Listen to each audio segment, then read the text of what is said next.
வணக்கம், நான் உங்கள் யஷ்வந்த் குமார். இன்றைக்கி நம்ம சேனலில் ஒரு சூப்பரான காலிஃப்ளவர் பெப்பர் ஃப்ரை செய்கிறது எப்படின்னு பார்க்க போகிறோம். இந்த ரெசிபி ரொம்ப ஈஸியான ரெசிபி, இருந்தாலும் சுவை பிரமாதமாக இருக்கும்.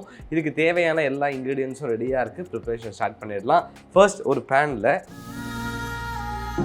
3-4 டேபிள் ஸ்பூன் அளவு எண்ணெய் சேர்த்துக்கிறேன்.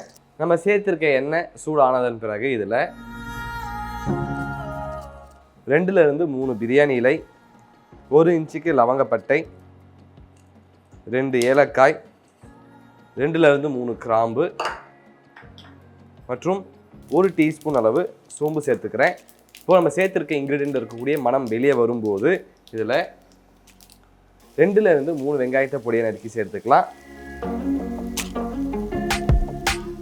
கூடவே தேவையான அளவு உப்பு சேர்த்து அடுத்து 2-3 நிமிடம் இதை நல்லா வதக்கிப்போம்.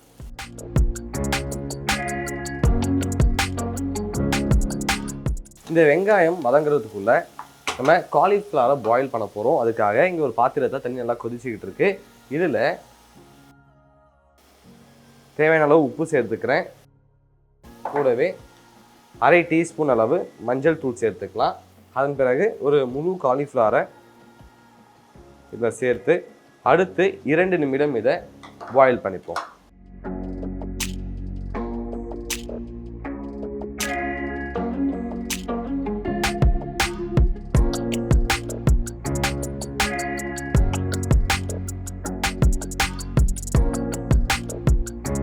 நம்ம வெங்காயம் நல்லா வதங்கிடுச்சு.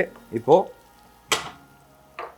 இதில் 1 டீஸ்பூன் அளவு நல்ல ஒரு மனம் கொடுக்கறதுக்காக இஞ்சி பூண்டு விழுது சேர்த்துக்கிறேன். இஞ்சி பூண்டு விழுதில் இருக்கக்கூடிய பச்சை மனம் போகிறதுக்காக அடுத்து 1-2 நிமிடம் இதை மீடியம் ஃப்ளேமில் வச்சு நல்லா வதக்கிக்கலாம்.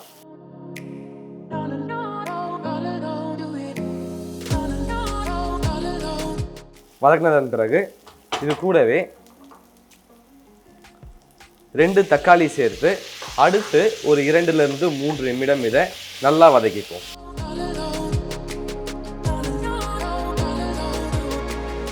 நம்ம காலிஃப்ளவரும் இங்கே நல்லா குக் ஆகிடுச்சு. இதை தண்ணி இல்லாமல் எடுத்து வேற ஒரு பிளேட்டில் மாற்றிக்கலாம். நம்ம எப்போ காலிஃப்ளவர் யூஸ் பண்ணும்போதும் ஒரு முறை இந்த மாதிரி தண்ணியில் போட்டு பாயில் பண்ணி எடுக்கிறது நல்லது. ஏன்னா ஒரு கால் இந்த காலிஃப்ளவரில் புழு பூச்சிலாம் இருந்துச்சுன்னா இந்த தண்ணியிலே வெளியேறிடும்.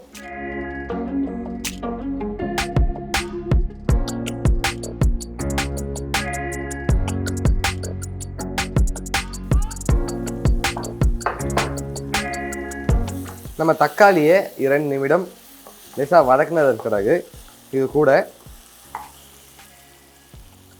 2 டேபிள் ஸ்பூன் அளவு மிளகாய் தூள் சேர்த்துக்கிறேன். அடுத்து 100-150 ml அளவு தண்ணி சேர்த்து இதை லிடு போட்டு க்ளோஸ் பண்ணி அடுத்து ஒரு 2-3 நிமிடம் நல்லா கொதிக்க விடலாம்.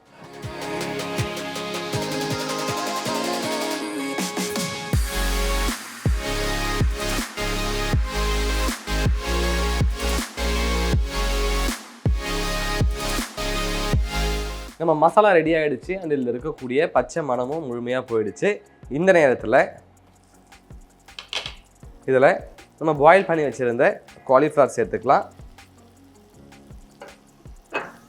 இது கூடவே 1 டேபிள் ஸ்பூன் அளவு மிளகுத்தூள் சேர்த்துக்கிறேன். இப்போது எல்லா இன்க்ரீடியண்ட்டும் ஒன்றோட நல்லா கம்பைன் ஆகிற அளவுக்கு இது ஒரு முறை நல்லா மிக்ஸ் பண்ணிக்கோங்க.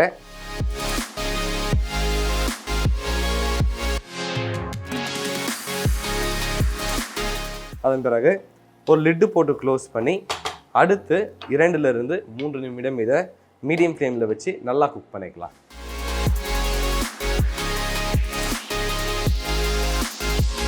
நம்ம காலிஃப்ளவர் நல்லா சூப்பராக குக் ஆகிடுச்சு. கடைசியாக மீண்டும் 1 டேபிள் ஸ்பூன் அளவு மிளகுத்தூள் சேர்த்து கடைசியாக ஒரு வாட்டி இதை நல்லா கிளறி விட்டு ஸ்டவ் ஆஃப் பண்ணிடலாம். இப்போ இதை எடுத்து அழகாக ஒரு பவுலில் போர்ஷன் பண்ணிக்கலாம்.